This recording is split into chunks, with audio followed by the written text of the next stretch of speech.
Hello, everyone. Thanks for coming to my talk this morning, which is about how to stay relevant in tech. I like to introduce myself always using JavaScript because I do love JavaScript. I also love React, GraphQL, and other sort of things. Of course, not in this particular order. Are you guys excited about this conference? You know, like, there are a lot of things. There are few tracks at the same time. There are so many things explained here in 3 days that I always wonder at the end of a conference, what am I going to learn after? What am I going to focus on? Because there are so many things. And you can't learn everything. You need to choose. And in JavaScript, there are a lot of things. You know, there is even this term called JavaScript fatigue. Who's heard this term, JavaScript fatigue? Who's suffered this JavaScript fatigue? So apparently it's something because there are 42 million results. That means, you know, there are a lot of people suffering this fatigue. Actually, if you ask Google to get some suggestions about all the results, there is this JavaScript fatigue, which I didn't know it exists. Must be really, really tiring, this thing. It's 2018, 2019. I wonder what is going to be next year. Maybe JavaScript recursive fatigue. I don't know. It's a lot of libraries, and part of it is because we have the largest package registry in the world in the JavaScript community. There are a lot of packages. Soon there will be more packages than developers, so we'll need to find a way to use those packages. Maybe some bots will be able to help us and run those packages. But to me, the question is, what should I learn next? So this is going to be my presentation. This is the entry point of my presentation, and I would like to bring you mainly 5 things. First, I want to share a story. It's a true story that happened to me as a developer. Some of you might relate to that. I want to show you a principle. Then the bad news is I could not plug my laptop, so I won't be able to show you the demo. The good news is we'll finish earlier, although we are late. Then I'll show you another story, and there was another demo. So first, the story. My story starts, this is like real engineering thing, like, so be ready, with my microwave, right? My microwave broke a few weeks ago. This is really a true story. And it had an issue. This should be also as a GIF, so it should be moving if you don't see. But the thing is, when you click on the button, the door doesn't open. And it's plugged to the electricity, so it's working. As you can see, there are those numbers, 00. It's waiting for my requests. But the front end is not working because when I click on the button, the door doesn't open. So this is really frustrating because I'm there waiting to warm my thing, and it's not working. Really, really frustrating. So what should I do? I thought, let's fix it. Who thinks here that I can warm my food in less than 3 days? Who thinks we can do that in less than 3 days? How do we do this? So the first thing is you can go and get a new tool. And you know, it's very easy. That was my first thought. I install my new thing, and that's it. Truth is, it's not that easy. Because first you need to agree with your team. In this case, my partner, not an easy task. Because actually we also have an old oven, and she wanted to buy a microwave that also has the oven inside. And I said that's totally fundamentally wrong, because effectively you are coupling the oven and the microwave, and we should decouple those tools. She didn't understand at all. But then the other thing is, there is a transition between the old and the new one. If I go to Amazon, it will take me 3 days, maybe, or 1, it depends. If I install NPM, maybe more or less, it depends. And then there's a migration. I cannot dispose my microwave anywhere. The delivery person will bring me a new microwave, but I need to go and bring it somewhere else. I cannot just throw it to the bin. So it's actually not that simple. So I thought, can I fix this in less than an hour? What can we do? So what I did is I went 1 level down in the stack, right? And I opened the microwave, and I found this. This is like when there's a library that doesn't work in your project, and you go to the node modules folder, and you open, there's that transpile code. You see something like this at first. It's like, what is this transpile thing? But the interesting thing, I knew more or less where the problem was, because it was the button. So the bug was there. So I can zoom in a little bit, and you will see that piece was out. And that was a mechanical problem. I just put it there inside. The thing is that you cannot see in this slide because I was taking these pictures for my father. I was very proud of this. I didn't think of this presentation. But there was one piece when this thing went out, there was a missing piece. And when I opened the microwave, I was looking at that, and I could not see that. And I was thinking, so how does this button work in the end? How does it work? And then I realized there is a principle behind. There is a physical principle used to open the door. Anyone guesses the principle? It's this. It's a lever.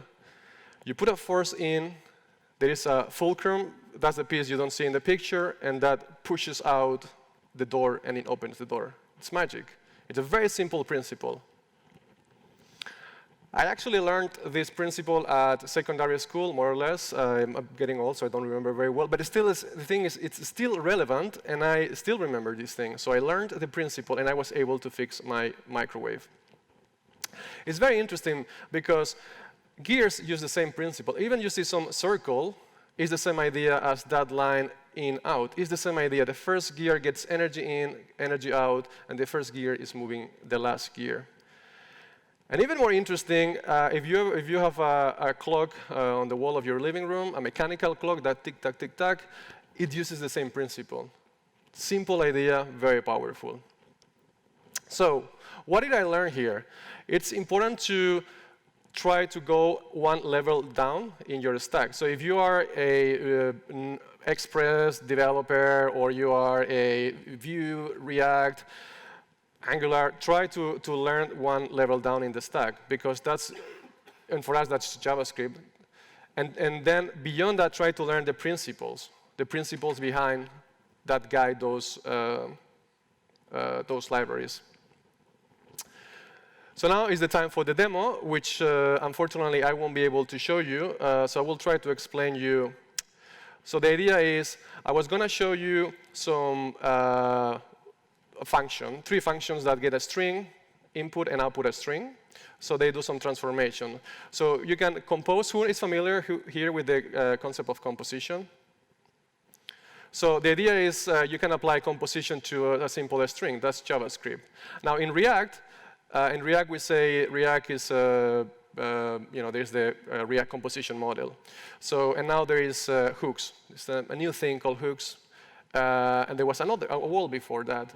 So the idea is, by creating this function, you can try it out, this compose function, you can compose your hooks, you can compose your component, and you can compose your higher order components. Everything using the same function. So using the same principle, if you understand the principle when they talk about the React composition model and you see hooks, it should be not much difficult as the previous wall if you understand the principles behind. The other thing here is about the principle here is composition, and the code, it's about that layer down that I think we should learn. You should learn what is that those three dots, that rest operator, what is the reduce, what is the spread. If you master the language and you understand the principles, then when hooks, other libraries come, they are very easy to understand because you just apply the principle. So I have another story. And a client requested a website. This is the new website. This is the old website. I don't know if you noticed the difference. So this is actually one of the most prestigious literature magazines in the United States. It belongs to the Boston University. They're actually really into print, as you can see. But they wanted a new website, and it had to be server-side rendering. So I'm a big fan of React, and of course, I thought, let's use some React tools. But it had to be server-side rendering. We built this a year ago, more or less. And at the time, I had to evaluate between different tools, Gatsby or Next. The main requirement was it needs to render 2,000 pages, static content, and it's 2,000. So we start building the website. We create our React components with GraphQL to get the data from our WordPress.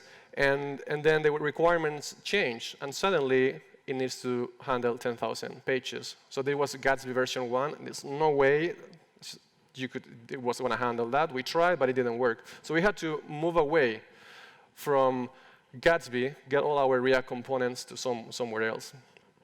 So we thought about using Next. But the problem with Next is because we had this bad experience with Gatsby, we didn't want to lock ourselves onto another framework. So we wanted to see if we could explore other possibilities. So we thought, we look at this. This is Create React App, which is a zero configuration tool for React. And unfortunately, it does not support server-side rendering. But then we thought, can we just, it has everything I need, but server-side rendering. Can I somehow use the same principle? Can I compose these scripts with something else that adds server-side rendering? So then I thought, let's try. So we opened our new microwave, Create React App, and I saw something like this. At first, it was like a lot of things that I didn't understand. But long story short, this is basically what Create React App does. You will have a Webpack Dev server. Webpack Dev server uses Express. Express, this is really nice because you can add your own middlewares to it. And what it does is your browser will send a request input to that box, and it will give you an output. And that output is static HTML and static JavaScript. And if you've used Create React App, there is only also a WebSocket in between. So when you change your code, Webpack is watching your files. It changes the code, builds again, sends a message to the browser. The browser refreshes. So I thought, OK, let's give it a try. I just want to have another box. So I'm going to send my request to that other box, which will handle the HTML. And then it will pass the input to the next one in the chain, which will be the one I had before. That will generate the JavaScript, and it will come back.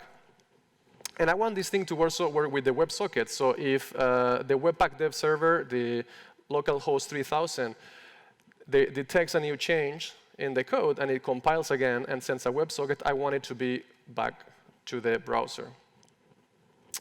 So now is when I do the demo 2, and I'll show you this amazing thing working. Unfortunately, I won't be able to do it. The good news is that actually we put it on NPM. So you can give it a try, but don't use it. Actually, the website we built, this Agni Online, you can also go and check it out. Agni Online, Boston University is this great website.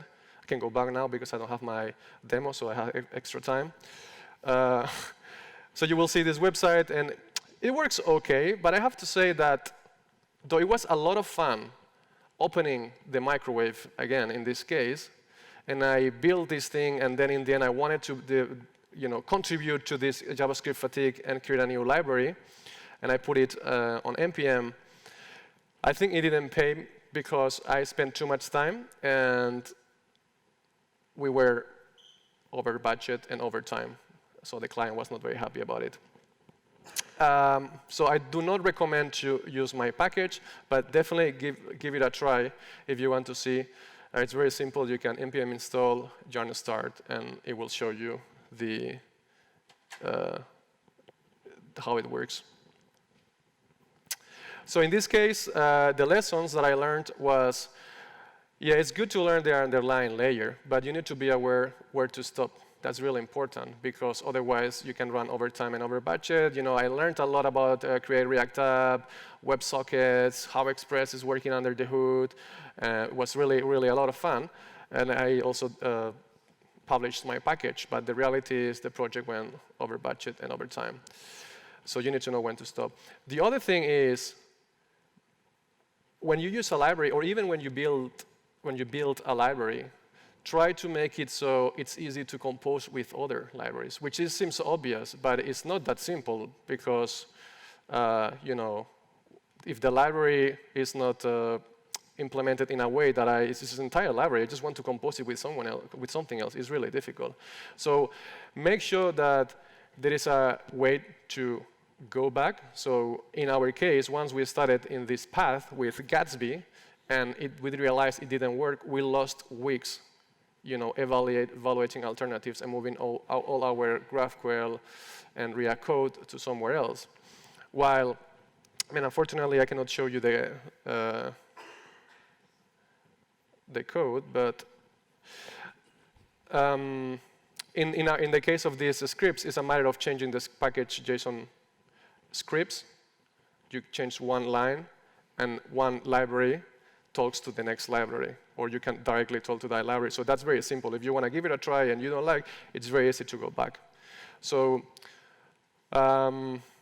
yeah, that was the lessons that I learned from these two stories. I apologize again for not being able to show you the demos, which I think was the funny part because it was code rather than showing you pictures of my old microwave.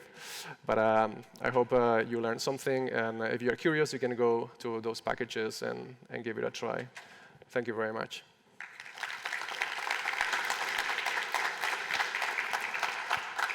Thank you, Alex.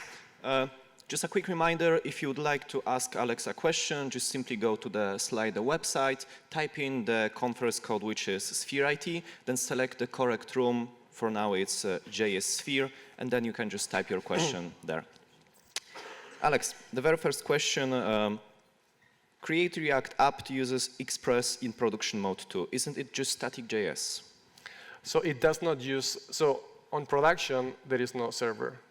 So there is no Express. It's used on development because every time you change your code, you want to see your website, so you will need to have a server that returns some request and some static HTML. So you need a server on development. Production, when you build, you get some static HTML and JavaScript, so files that don't change. Then you can deploy that to a CDN.